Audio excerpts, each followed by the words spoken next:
Buenas tardes a todos y a todas, queridos hermanos y hermanas. Como hemos venido anunciando, queríamos invertir un poquito de tiempo en aclarar algunas cuestiones que han ido apareciendo en los medios y que entendíamos que debíamos aclarar para la tranquilidad de los hermanos. Hay otras muchas cosas que van saliendo y opiniones y no vamos a salir al paso, ni muchísimo menos de todas, pero de algunas sí, y eso es lo que queremos hacer en este rato.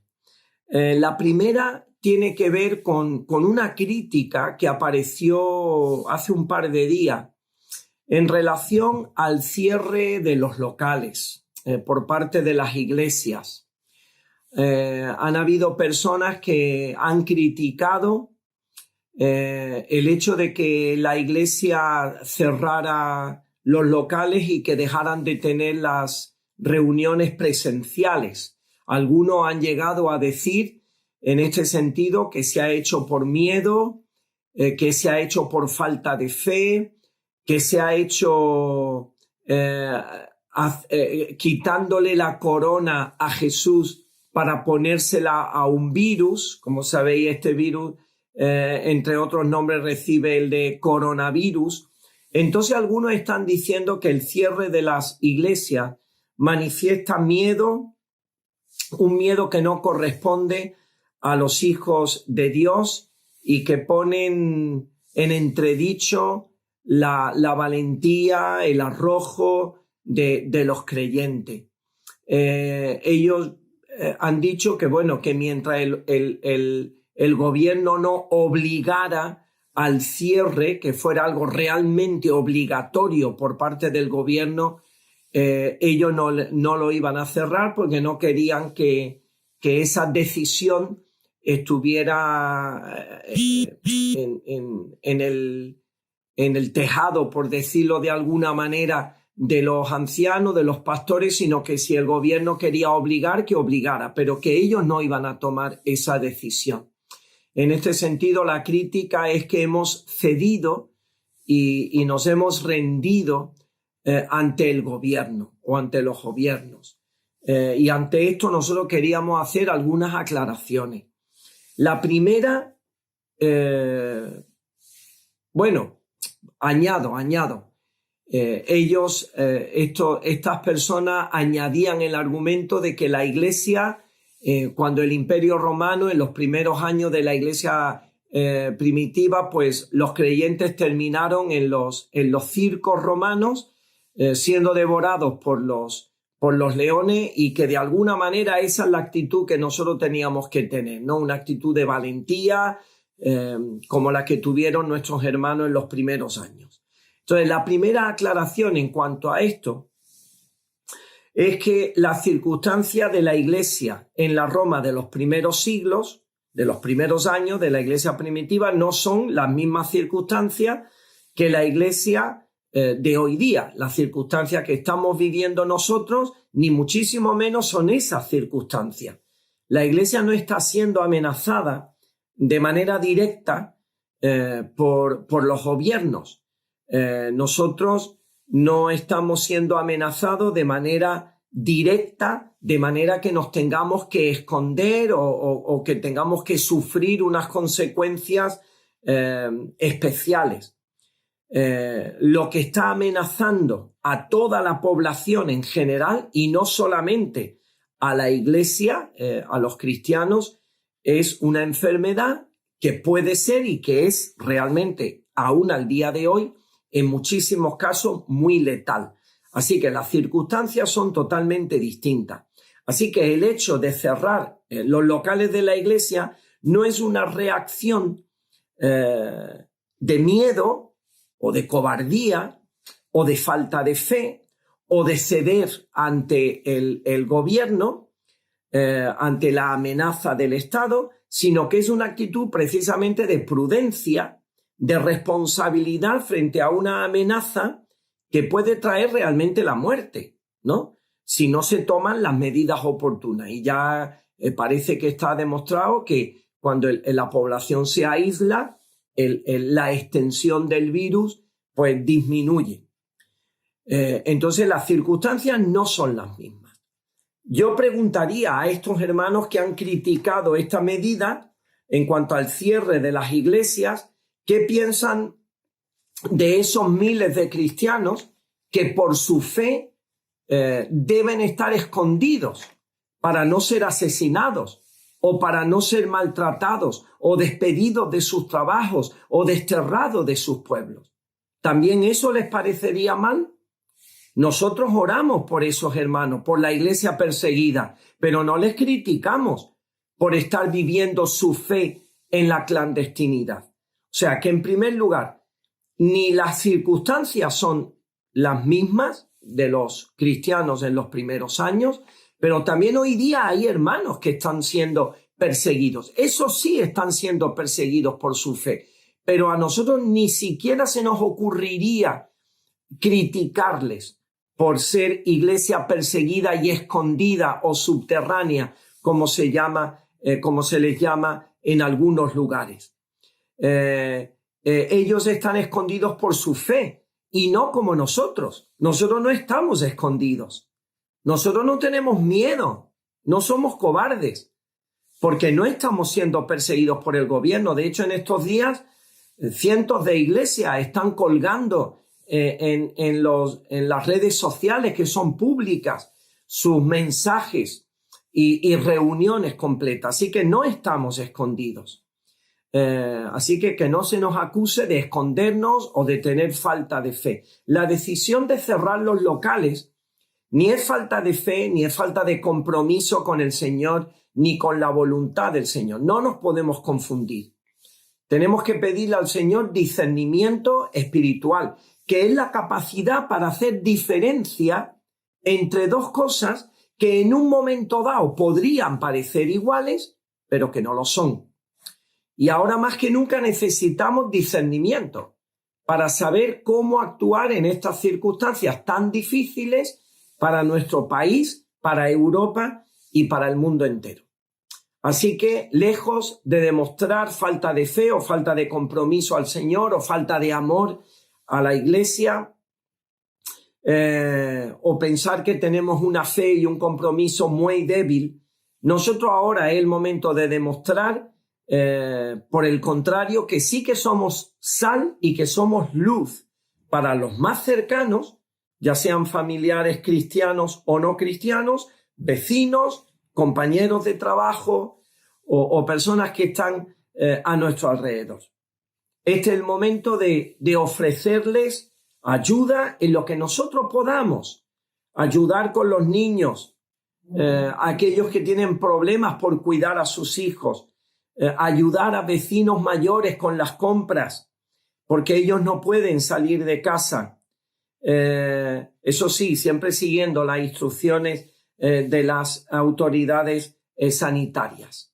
En este sentido, creemos que lo que es una irresponsabilidad, como hemos percibido también aquí en el pueblo, es aquellas personas que con una excesiva confianza no basada en la prudencia ni en la responsabilidad han seguido manteniendo reuniones cuando las tenían que haber suspendido.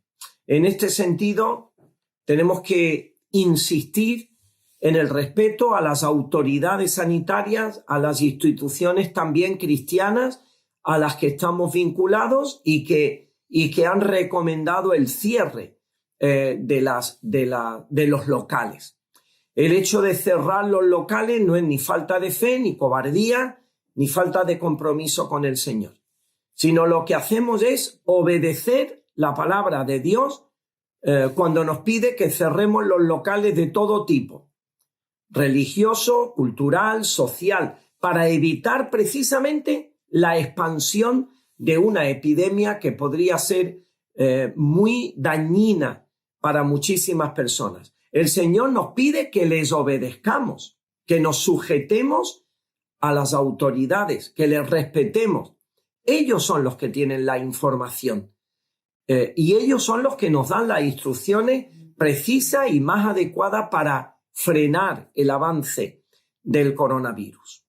Así que este tema no choca, el respetar a las autoridades, el someternos al gobierno, no choca contra nuestra fe, como ocurrió con Pedro y con Juan en los primeros días de la iglesia. Nosotros no tenemos que decir, como dijeron Pedro y Juan, debemos obedecer a Dios antes que a los hombres. En este caso, no debemos decidir si hacer caso a las autoridades o no, porque desobedecer sería ir en contra precisamente del bien de los que nos rodean. Sería una actitud de arrogancia, pero sobre todo una muestra de ignorancia y de incivismo, hacer lo que algunos han hecho, mantener las reuniones de grupos de personas en locales como los de las iglesias o viajar de unos lugares a otros, viniendo a lugares donde no ha habido muchos casos de coronavirus y por viajar estás poniendo en riesgo el que sí lo haya. Así que con esa actitud se está extendiendo de alguna manera el virus que otras personas y otros lugares no tenían. Así que el egoísmo, la indolencia o la falta de solidaridad no pueden ser el criterio que nos mueva a actuar y mucho menos en una circunstancia tan excepcional como la que estamos viviendo. Cuanto más nos aislemos,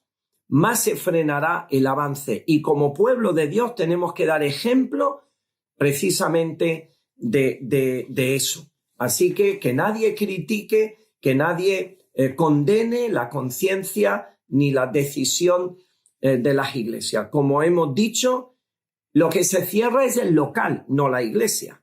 La iglesia sigue viva, sigue activa, sigue unida, sigue dando testimonio.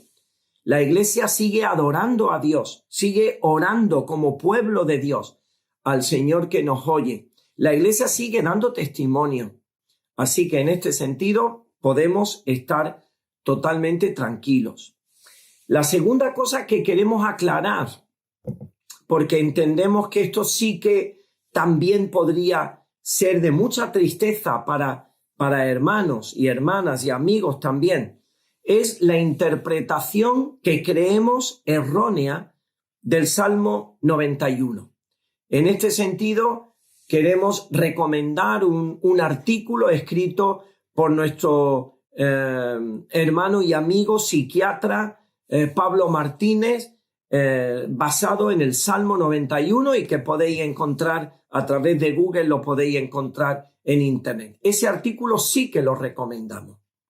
Pero en estos días hemos visto algún vídeo donde algún hermano nuestro asegura que ningún cristiano va a verse afectado por el virus.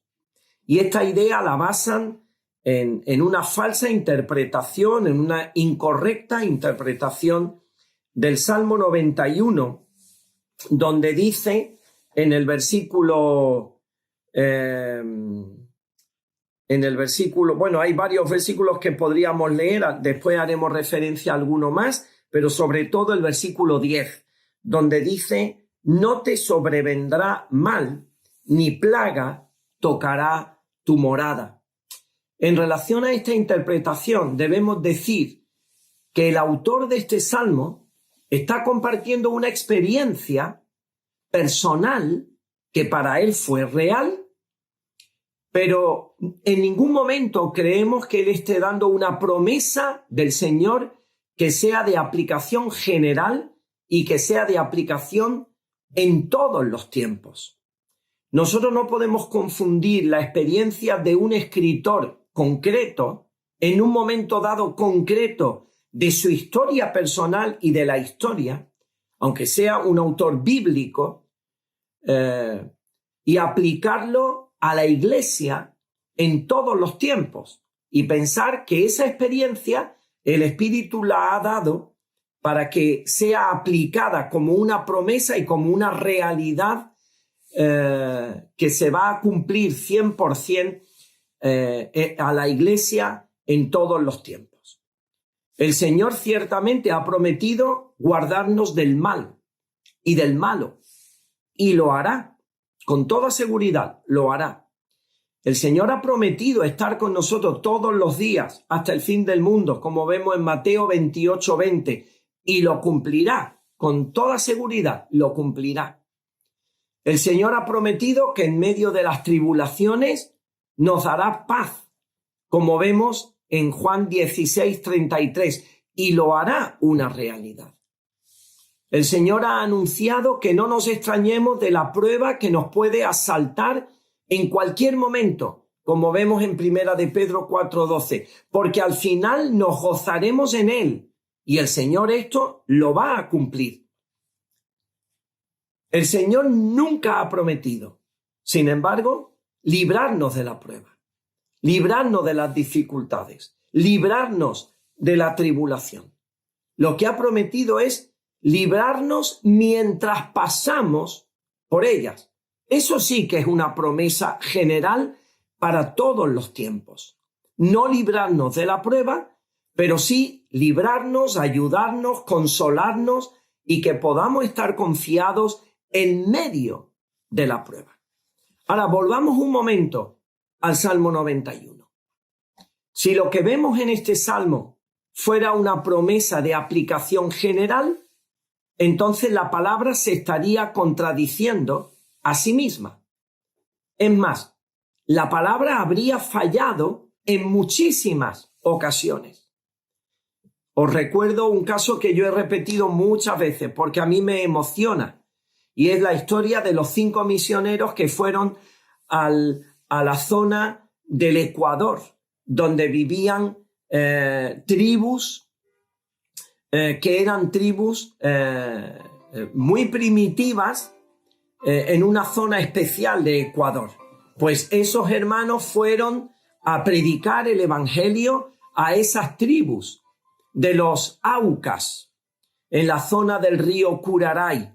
Pues esos hermanos fueron allí guiados por el Señor. Ellos vieron claramente que la voluntad del Señor era que ellos estuvieron allí y estuvieron meses preparando una operación que se llamó Operación Auca. Sin embargo, esos hermanos murieron precisamente alanceados, con lanzas, alanceados por aquellos indígenas a los que ellos fueron a predicar el evangelio. Y el Salmo 91 dice claramente: no temerás el terror nocturno, ni saeta que vuele de día, ni pestilencia que ande en oscuridad, ni mortandad que en medio del día destruya. Caerán a tu lado 1000 y 10.000 a tu diestra, mas a ti no llegará. Si esto fuera una promesa de aplicación general para todos los creyentes en todos los tiempos de la Iglesia, ¿qué pasó ese día de enero del año 56 en las orillas del río Curaray, donde fueron asesinados esos 5 misioneros? Ellos estaban allí haciendo la voluntad del Señor porque querían llevar el evangelio a los paganos. Ellos estaban en el centro de la voluntad de Dios y aún así el Señor no les libró de las lanzas y de las flechas de los indígenas. Entonces, ¿qué tendríamos que preguntarnos? ¿Falló la palabra? ¿Falló la promesa? ¿Falló el poder del Señor que no pudo librarles en aquella tarde? Y tenemos que decir categóricamente que no. De ninguna manera, no falló la palabra de Dios. La palabra de Dios no ha fallado nunca, ni fallará tampoco en el futuro. Lo único que ocurre es que debemos entender que a veces la voluntad del Señor es hacer milagros, librarnos de la peste, librarnos de la epidemia, librarnos de un cáncer con un milagro, librarnos de un accidente, de un peligro. Pero otras veces su voluntad no es librarnos de la prueba, sino que pasemos por ella y que en algunas ocasiones incluso lleguemos a perder nuestra vida. Esto es lo que vemos muy claramente en el libro de Hebreos, en el capítulo 11. Es muy interesante y lo vamos a leer, lo que dice este pasaje a partir del versículo 32. Porque aquí vemos las dos situaciones. ¿Y qué más digo? Dice el autor de los Hebreos. Porque el tiempo me faltaría contando de Gedeón, de Barak, de Sansón, de Jefté, de David, así como de Samuel y de los profetas, que por fe conquistaron reinos, hicieron justicia, alcanzaron promesas, taparon boca de leones, apagaron fuegos impetuosos, evitaron filo de espada, sacaron fuerzas de debilidad, se hicieron fuertes en batallas, pusieron en fuga ejércitos extranjeros. Las mujeres recibieron sus muertos mediante resurrección. Y podríamos decir, esto es lo que queremos experimentar. Esta es la promesa del Señor para todos, que el Señor nos va a librar y que nada nos va a afectar. Pero el pasaje no termina ahí. El pasaje sigue diciendo, las mujeres, versículo 35, las mujeres recibieron sus muertos mediante resurrección, mas otros fueron atormentados, no aceptando el rescate a fin de obtener mejor resurrección. Otros experimentaron vituperios y azotes, y a más de esto prisiones y cárceles. Fueron apedreados, o sea, perdieron la vida de la manera más cruel y más dura. Fueron apedreados, aserrados, puestos a prueba, muertos a filo de espada. Anduvieron de acá para allá, cubiertos de pieles de ovejas y de cabras, pobres, angustiados, maltratados, de los cuales el mundo no era digno, errando por los desiertos, por los montes, por las cuevas, por las cavernas de la tierra. Pero a pesar de eso, dice, y todos estos, aunque alcanzaron buen testimonio mediante la fe, no recibieron lo prometido, pero alcanzaron buen testimonio mediante la fe. No estaban fuera de la voluntad del Señor. Algunos fueron milagrosamente librados, otros no.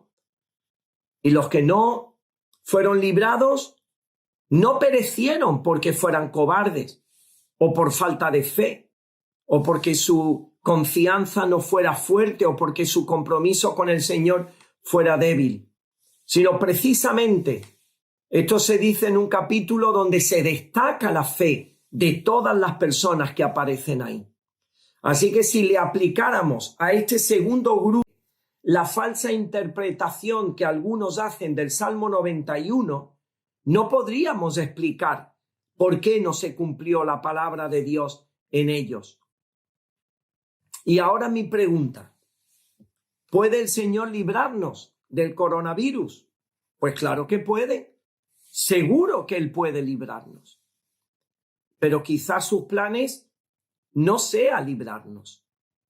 Quizá en sus planes está el hacernos más maduros, más consagrados a Él, más apasionados a su reino, y su voluntad sea conseguir esto a través de la prueba de la enfermedad, ya sea una enfermedad crónica como el cáncer o una infección como el COVID-19, el coronavirus. Parece que muchas veces la voluntad del Señor es que lleguemos a tener la misma imagen de Jesús, un alma más purificada, un corazón más delicado, más dedicado, una fe más potente, una fe más limpia, unas prioridades más espirituales. Y esto a través de la prueba, como vemos en Primera de Pedro 1:6. Y esto puede ocurrir a nivel personal y también como iglesia, como pueblo de Dios.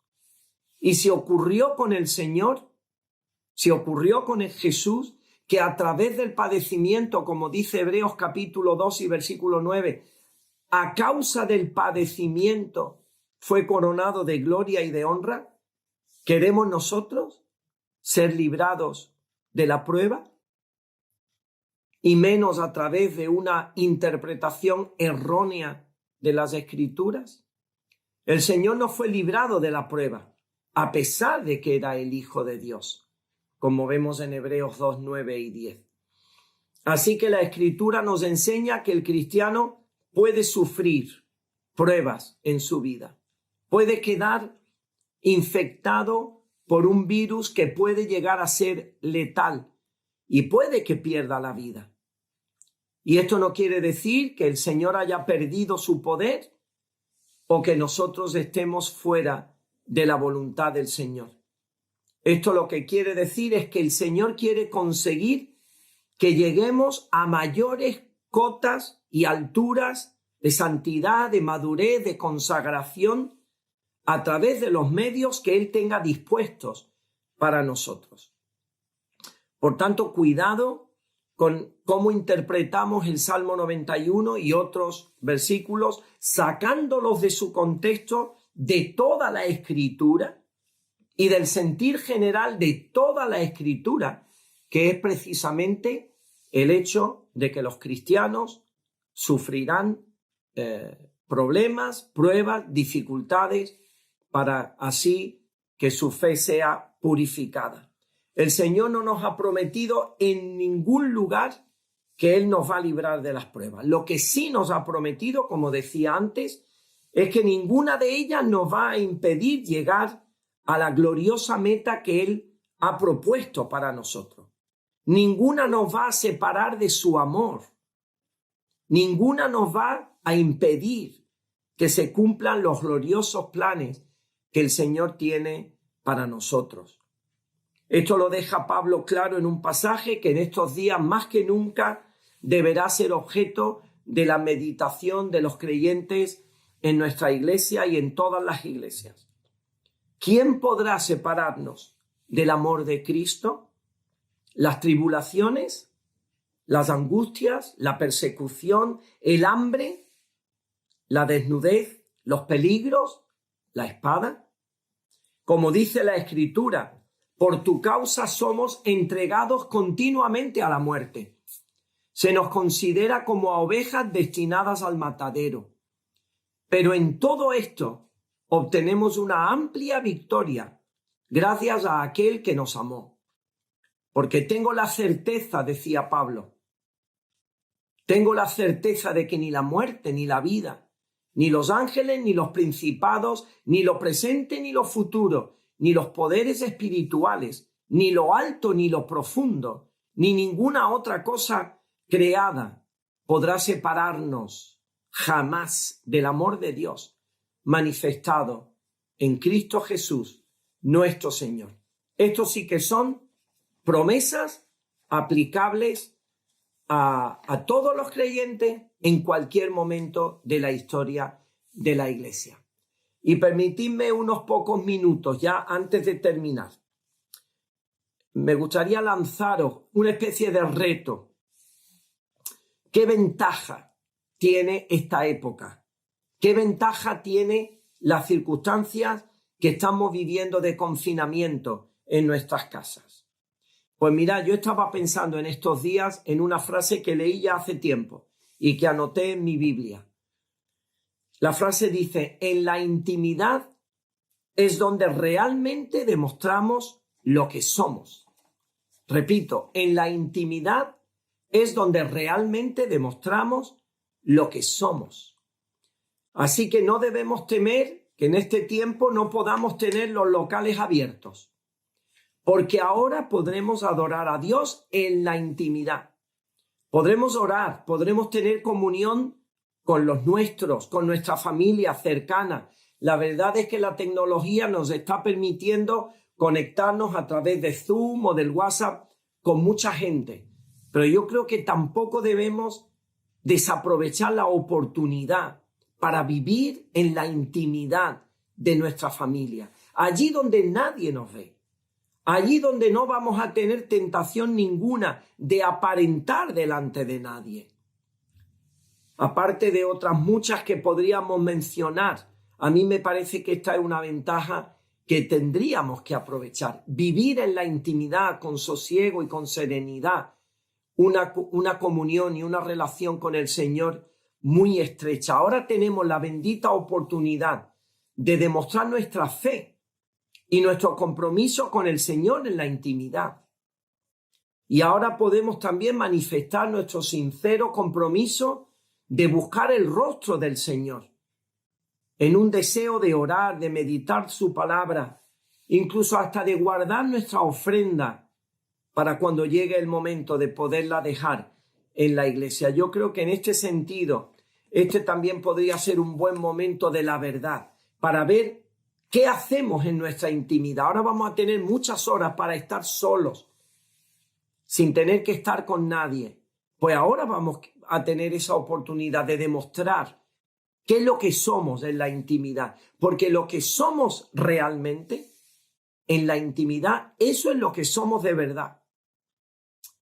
Así que entendemos que puede ser que la voluntad del Señor sea el haber permitido, seguro, esta amenaza del coronavirus.